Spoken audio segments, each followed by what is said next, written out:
आश्चर्य त्रिभुवन जय। त्रिभुवन जय जो त्रिभुवन में व्याप्त परमात्मा सत्ता है, जिससे सब होता है, उसमें टिका है और त्रिभुवन की लीला हो रही। आश्चर्य त्रिभुवन में 60,000 वर्ष तपस्या किया, लेकिन आत्मा में नहीं टिका तो बबलू है। आत्मा में टिक गया तो रावण से आगे निकल गए। संतुष्ट सततम योगी पूरे हैं वे मर्द जो हर हाल में खुश है। मिला अगर माल तो उस माल में खुश है, हो गए बेहाल तो उसी हाल में खुश है। कभी चबावे चना चबीना, कभी लपटा ले खीरांदी, वारे मौज फकीरांदी। कभी तो ओढ़े शाल दुशाले, कभी गुदड़ियां लीरांदी, वारे मौज फकीरांदी। मंग तंग के टुकड़े खांदे, जरूर पड़ी तो किसी से मांग भी लिया, टुकड़ा खा लिया, और पल भर में किसी को सम्राट भी बना लिया। देने को कुछ नहीं दिखता, लेकिन लेने वाला निहाल हो जाता। देने के लिए कुछ भी नहीं है, बोले अच्छा जाओ बाबा, संतान नहीं होती, अच्छा जाओ हो जाएगा। बाबा डॉक्टरों ने मना किया है। रंग अवधूत महाराज नारेश्वर वाले,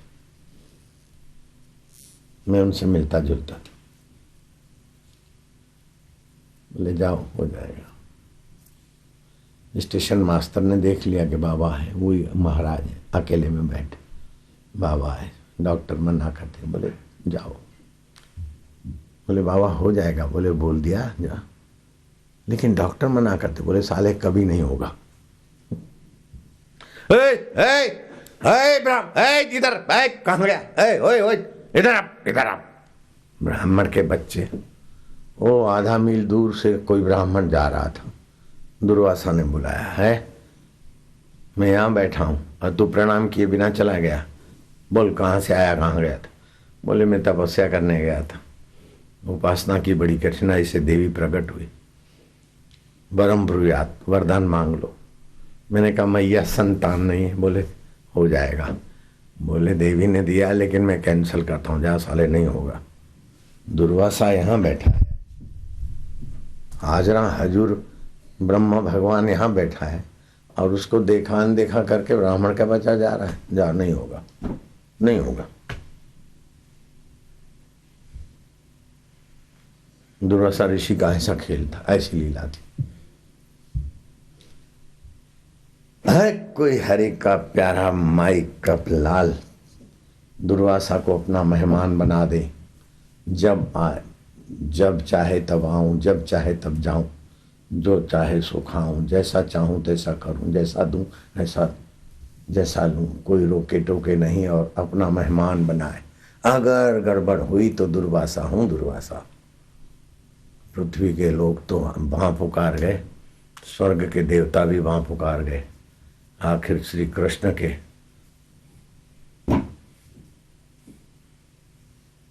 निवास के तरफ आवाज मारी, कृष्ण समझ गए कि दुर्वासा जी है।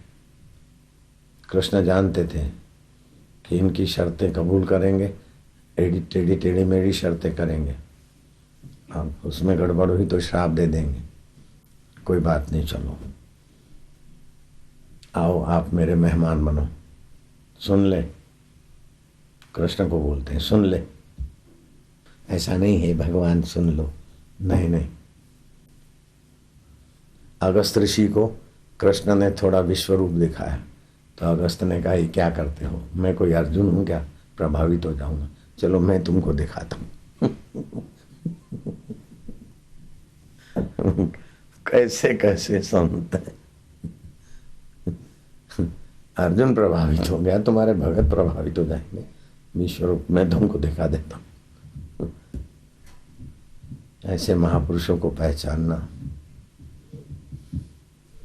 दुर्लभ दुर्लभ। ब्रह्मज्ञानी की मत कौन बखाने, नानक ब्रह्मज्ञानी की गत ब्रह्मज्ञानी जाने। ब्रह्मज्ञानी मुगत जुगत का दाता, ब्रह्मज्ञानी पूर्ण पुरुष विधाता। जाओ नहीं होगा तो नहीं होगा।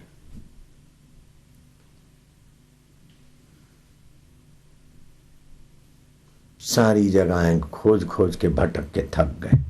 किसी ने कहा कि संत तुलसीदास अभी निवृत्ति जीवन जी रहे हैं काशी में, और सरकार उनके यहाँ आती, मतलब राम लखन सीता आते, वो सरकार से आपको पूछ के बताएंगे कि आपके भाग्य में संतान है कि नहीं है। तुलसीदास के पास गए, बोले देखो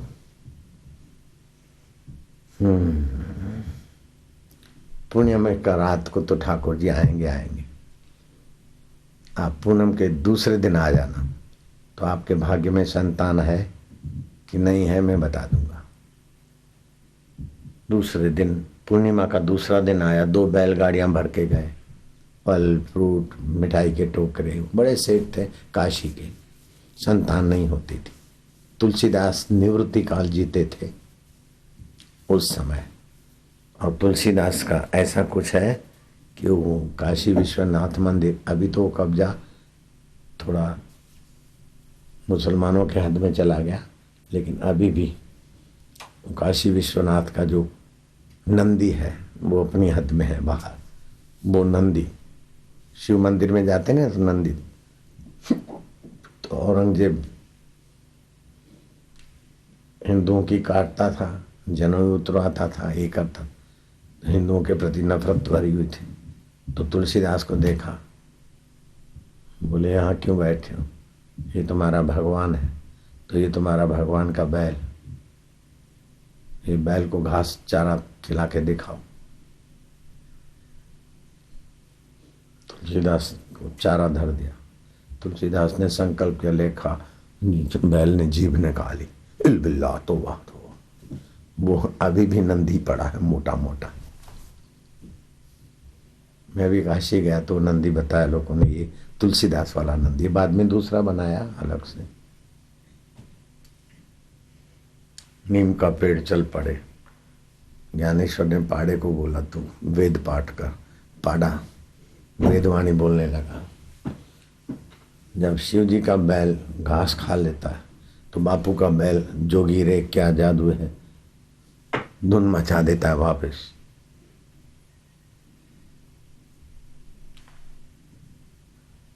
तो तुलसीदास ने कहा पूनम के दूसरे दिन आना, 2 बैलगाड़ियां भर के प्रसाद ले गए। तुलसीदास ने कहा कि प्रसाद मत उतारो, मैं तुम्हारा काम नहीं कर पाऊंगा, तो प्रसाद नहीं लेंगे।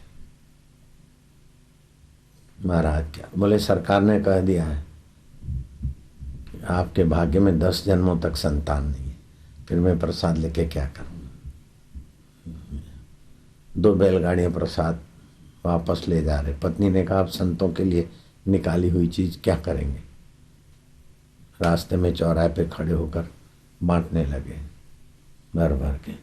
दूध बेचने वाला, सुबह का समय था, सेठ जी आप प्रसाद बांटते, प्रसाद बांटने वाला तो प्रसाद बांटते बांटते दान की उदारता से प्रसन्न होता है। ऐसा नहीं मरने के बाद सुख मिलेगा, दान का तो अभी भी सुख मिलता है, अभी भी आनंद मिलता है। मरने के बाद स्वर्ग का सुख मिले, इससे कई गुना सुख तो ब्रह्मज्ञानी के सानिध्य से ही मिल जाता है। तो आप अभी दुखी क्यों? बोले हजारों निराशाओं में एक आशा थी, तुलसीदास जी के पास भगवान राम आते, लेकिन उन्होंने भी कह दिया 10 जन्म तक संतान नहीं। सेठ जी निराश मत हो, भगवान ने मना किया है, संत ने मना थोड़ी किया है। किन्नाराम संत रहते हैं काशी में, मृगी घाट है, मैं जाके आया, देख के आया। संत किन्नाराम वहीं है, उनके पास जाओ आओ, जल्दी जाके मांगना नहीं कि मेरे को संतान चाहिए। वो अघोरी महात्मा है, फक्कड़ है, जब कभी कोई प्रसंग बने वो आपके दिल की बात जान भी जाएंगे। आप जाते आते रहो, भगवान करेगा देखो आपका काम हो जाएगा। वो जाते आते रहे। किन्नाराम ने कहा कई महीनों के बाद, ऐ सेठ का बच्चा क्या लाया है? डिब्बा खोला, महाराज पूरियां लाया, मारवाड़ी पूरी पतली पतली। बोले साले खिला दे, जितनी पूरियां हैं उतने दे दिए। पूरी थी 10। बोले बस 10 हो गए तेरे को। 1 साल के भीतर ही भीतर 2 बच्चे तो आ ही गए। पत्नी की खुशी का ठिकाना नहीं। पति को बोला चलो किन्नाराम संत के यहाँ जाएंगे, बीच में ही आएगा तुलसीदास जी का निवास, पहले तुलसीदास के यहाँ बच्चों को मत्था टिकवाऊंगी। उन्होंने बोला 10 जन्म तक नहीं है। और ये देख लो आ गए। माइयों को भी कभी कुछ होता है, तुम जरा उसको भी दिखा दो, जरा चखा दो मजा। तुलसीदास ने कहा ये 2 बच्चे किसके गोद लिए? बोले महाराज इसी गर्भ से आए। संत किन्नाराम ने 2 नहीं 10 देने का वचन दिया है। 2 तो आ गए, 20% पेमेंट हो गया। 20% हो गया ना, 10 के 2 20% आ गए। सारी बात कह सुनाई। तुलसीदास चकित हो गए। अब कब तिथि आए और सरकार आए तो भगवान से पूछूंगा कि आपने कह दिया कि 10 जन्म तक नहीं है और फिर उसको 10 मिलते हैं, ऐसा कैसे? कृष्ण अवतार है तो चलो आप विनोद करते हैं, लीला करते हैं, मंडल मारते, लेकिन राम अवतार में तो आप मजाक में भी झूठ नहीं बोलते। तो मेरे लिए आपको झूठ क्यों बोलना पड़ा कि 10 जन्मों तक नहीं, और उसको 10 होने हैं तो 2 तो आगे 20% तो पेमेंट हो चुका है। 20% पेमेंट समझते हो ना? भाई बहन दोनों साथ आते तो 20%, ये 10% है। रात हुई, प्रभु जी आए। प्रभु जी मैं कथा तो बाद में कहूँगा, पहले आप मुझे बताओ कि आपने तो कहा था कि काशी के नगर सेठ के भाग्य में 10 जन्मों तक नहीं है, और संत किन्नाराम ने उनको कहा 10 साले 10 होंगे और 2 तो हो भी गए। मुझे समझ में नहीं आता। बोले सीधा गणित है, तुमने तो उसका अकाउंट पूछा था और किन्नाराम ने ओवर ड्राफ्ट कर दिया, मैं क्या करूँगा? ओवर ड्राफ्ट ओडी, तुमने तो उसका बैलेंस पूछा था कि उसके खाते में है कि नहीं है। किन्नाराम ने तो लिख दिया। ब्रह्मज्ञानी मुगत भुगत का दाता, ब्रह्मज्ञानी पूर्ण पुरुष विधाता, ब्रह्मज्ञानी का कथ्या न जाए आधा अक्षर, नानक ब्रह्मज्ञानी सबका ठाकुर। इतना होते हुए भी कार्य कारण के नियम ज्ञानी भी पालते हैं और प्रकृति भी पालती। यूपी में आगरा है, आगरा में शाहगंज है, शाहगंज में छमछम गली है, छमछम गली में श्री कृष्ण गौशाला है। श्री कृष्ण गौशाला लीलाशाह भगवान की। वहाँ कोई गरीब आया, मोहताज, लाचार, दिखता नहीं, और डॉक्टर बोलते ऑपरेशन से भी संभावना नहीं। अरे बोले तू चिंता मत कर, वो आंकड़े का पत्ता है ना, तोड़ के उसका दूध डाल दे, ठीक हो जाएगा। ये मिनरल वाटर से गाड़ी चली। आंकड़े के पत्ते को और आंख को कोई लेना देना नहीं, वो तो एसिड है। साईं लीलाशाह ने कहा, उसने पत्ते तोड़ के 2-2 बूंदे डाल दी और आंखें बड़ी ठीक हो गई।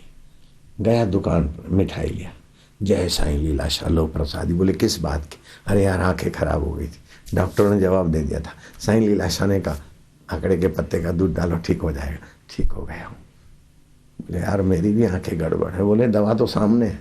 वो उठा, तोड़ के डाला तो अंधा हो गया। रोग वही का वही, आंकड़ा वही का वही। तो यदि वह संकल्प चलाए तो कुछ का कुछ भी हो जाए। वो कभी कभार तो किन्नाराम ने संकल्प चलाया, जाओ 10 होंगे। उसका मतलब ये नहीं तुम मेरे पास और मैं कह दूं 10 होंगे, ये चक्कर में मत पड़ना। मेरा अलग व्यवस्था है। पति में खराबी है लो ये लो, पत्नी में खराबी है ये लो, दोनों में है तो ये लो, बेटा चाहिए तो ये लो। 1-2 साल में 3 साल में जो कुछ ले जाते प्रसाद, बबलू ले आते हैं। हमारा भी रोजी रोटी का गुजारा प्रसाद का चलता है और उसका काम भी चलता है। हम किन्नाराम की पद्धति से नहीं। बाबा ने भ्राज हो गए, शाम को निकलते घूमते अपने आश्रम की थोड़ी जो पट्टी थी, भक्तों की कतार बैठ जाती, सुबह भी घूमते और इधर से जाते ही तो भक्त बाहर गालियों रखते, उधर से आते तो भक्त दाहिना गाल रखते, उनको जच जाए, जिसको थप्पड़ मार दे उसका काम हो जाए। नेमराज का अपनी है। पार्टीशन के बाद इंडिया हिंदुस्तान में भी आए, बाबा नेमराज, बाबा नेमराज, धड़ाक मारते, वो खुश होके जाता था, हो गया काम। लेकिन वो अपनी कोटा से ही 2-3 को लगा देते। दूसरे बाबा थे अखंडानंद, उधर जाते थे, वो बैठे रहते थे लान पे, बाबा पेट में दर्द है, डॉक्टर मना, घोट के पी ले। बाबा सुनाई नहीं पड़ता, दूसरा आया, ले कान में नीचो के डाल देना, सिर दर्द है बाबा, घोट के पी ले। सब दुखों की एक दवाई, तिनखा घोट के ले लो भाई। आखिर अखंडानंद अपने आश्रम में आए थे। अखंडानंद जी प्राचीन काल की बात नहीं, अभी की बात, इसी समय 1-2 दशक की बात। अखंडानंद ने पूछा कि बाबा ये क्या, कोई भी बीमारी हो आप तिनखा उठाते हैं, देखते हैं और रुक देते हैं और उसको ठीक भी हो जाता है। पेचिस हो गए तो तिनखा, सिर दर्द है तो तिनखा, कमर दुखती तो तिनखा, गैस बनती तो तिनखा, भूख नहीं लगती तो तिनखा, जो भी बीमारी है तिनखा घोट के ले लो भाई। ये क्या, हमें समझ में नहीं आता। अरे बोले गुरु इसमें क्या बड़ी बात है, शरीर 5 भूतों का है और तिनखे में भी 5 भूत है, पृथ्वी अंश है, जल है, तेज है, वायु। और जिस अंश की कमी वैसी है वो अंश इसका विकसित हो, ऐसा संकल्प करके दे देता हूं तो हो जाता है। ऐसे पुरुषों को फिर भगवान भी नहीं चाहिए, वो जानते कार्य कारण के नियम।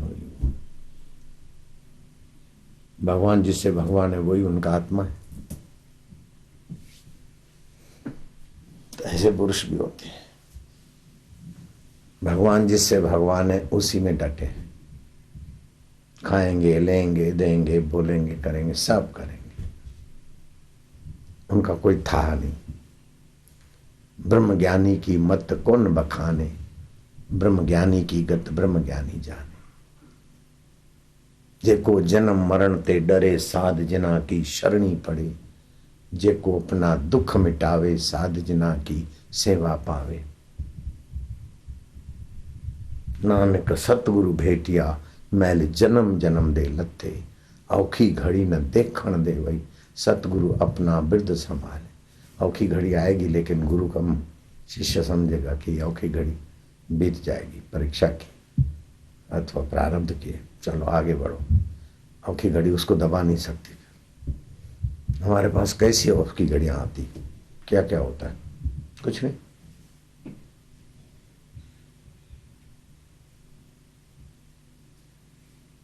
कईयों ने मिलकर क्या क्या किया, साजिशें। एक पार्टी नहीं थी, एक संस्था नहीं थी, कई संस्थाएं और पार्टी मिलकर आश्रम को प्रभावहीन करना था। सारे मुरादें उनकी उल्टी हो गई और आश्रम का प्रभाव तो और बढ़ गया।